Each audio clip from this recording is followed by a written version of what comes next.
Harri basaqaa kanaan dura callisaan ilaalaa turre miti. Ani sadarkaa kana piroojeektii hojjetamaa turaachu isaa odeeffannoo isaan qabuun ture. Oromiyaa keessa iddoo muraasa kan wancii yaadaan nan qabaadha. Soofumariin hojjetamaa jiraachuu isaa. Haadha basaqaa irratti garuu Beenuunaa warreen amma jirran kana. Hojjetamaa jiru isaas odeeffannoo qabu kun gaafa gaafa nagoo keessattuu eebba isaa gaafa argu tokko sarpiraayizii jedhama miti. Isicha sin jechuudha.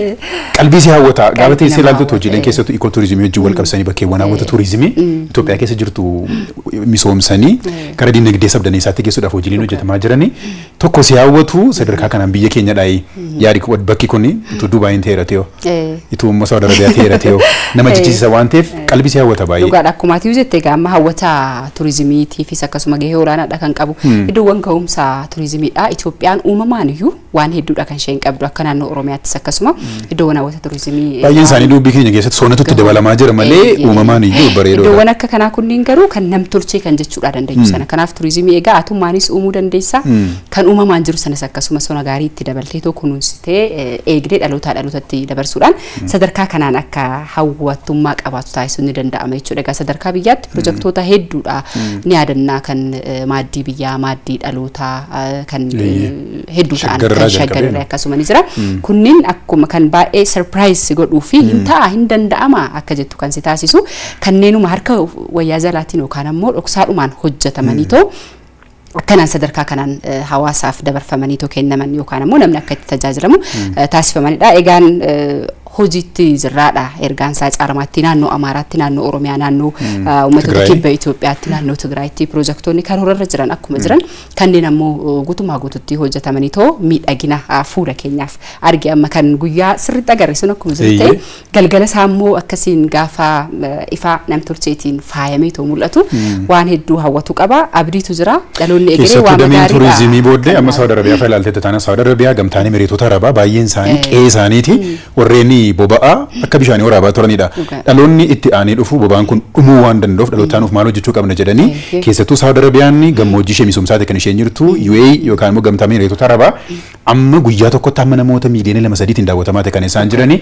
Kanaafuu bakki walgeettii dinagdee addunyaa keenyaa booddee turizimii toosaatiif mootummaan Itoophiyaa keessattuu muummee ministeera Itoophiyaa Dr. Abiy Ahmed waan sirriitti beekanii qabeenya Itoophiyaan qabeenya irra taa jiran fakkaata miti kana mul'isaa ramma qabeenya hedduu qabna garuu sirriitti hin fayyadamne warreen sana jiru waan ta'eef egaa naannoo keenyatti wantoota jiran akka of ilaalluuf keessattuu naannoleen dhimma kana wajjin qabsee jiran sunneen kan akka dhaabbatanii of ilaalanii fi carraan jiru maal qabna kan jedhan sana akka agarsiisu kan taasisu waan ta'eef wanti kun jajjabeeffamee itti fufuu qaba jecha odeeffannoowwan keenya sanas kanaan wal qabata. Daawwachuudhaafis akkasuma hojii ofitti fudhachuun gaariidha. Iddoowwan akka kanaa kunniin turistota biyya hambaatiin qofa osoo hin taane kanneen biyya keessaatiin irree daawwatamuudhaa qabu jenna.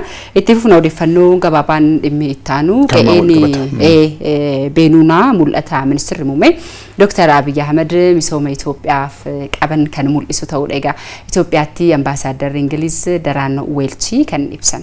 Qe'een Beenuunaa kuni qarqara haroo basaqaatti manneen ciisichaa ammayyaa galma walgahii mana kana wajjin qabsanii fi bashannanaaf qophaa'anii kan ammayyaa akkasumas immoo bakka misoomaaf fuduraa fi maaddii guutuu of keessatti qabaachuu isaa ibsamee jira. Dhugaadha ijaarsi manneen qe'ee kana egaa haala ijaarsa manneen aadaa kan ammayyaa waliin qindeessuudhaan kan sila jenne sana jechuudha kan ijaaramee fi naannichatti bakka hawwata turizimii dabalataa kan uumedha jechuudha. Itoophiyaatti egaa ambaasaaddarri Ingiliz Daraan Weelchii Qe'een Beenuunaa kan qarqara haroo basaqaatti ijaarame bakka ga'umsa turizimii sadarkaa isaa eeggate ta'us akkasuma dhugaa bahanii jiru. Odeeffannoo wal fakkaatuun immoo Qe'een Beenuunaa sosochii turizimii fi Itoophiyaatiif humna guddaa kan uumu bakka baay'ee miidhagaa ta'uu baankii addunyaatti daayirektarri olaantuu Eritiriyaa, Itoophiyaa, Sudaan Kibbaa fi Sudaan Maariyaam Saaliimii beeksisanii jiru. Ijaarsi manneen qe'ee kanaa immoo haala ijaarsa mana aadaa kan ammayyaa waliin qindeessuudhaan kan ijaaramee fi naannoyichatti bakka hawwata turizimii dabalataa kan uume ta'uusaas kaasaniiru.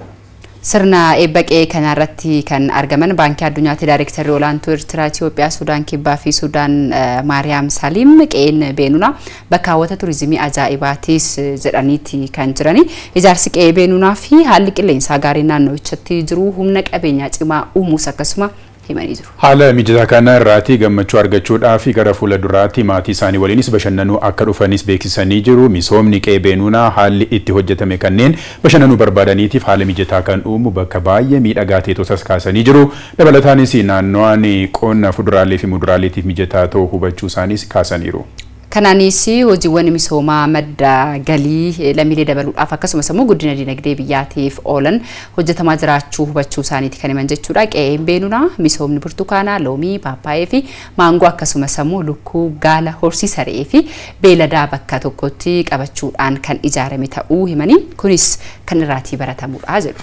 Itoophiyaatti ambaasaaddarii gamtaa Awurooppaa Soofii Firoomash mandarri Beenunaa turizimii misooma qonnaan kan walitti qindeesse bakka turizimii baay'ee miidhagaa ta'e ta'uusaas kaasanii jiru. Mandarri Beenunaa qarqara haroo Basaqaatti kan argamu kutaalee ciisichaa, galma walga'ii, siinimaa akkasumas bakka bashannanaa ispaa ammayyaa akkasumas misooma muduraa fi warreen dhaala leemaatii kan of keessatti qabate ta'uusaas kaafamee jira. Ijaarsi Qe'ee Beenunaa tumsa mootummaa Itoophiyaa damee dhuunfaa fi mootummaa Emireetota Arabaa gamtoomaniitiin kan ijaarame ta'uu hoteela Skylight ammoo ni bulchaadha kan beekameetiin jiru jira.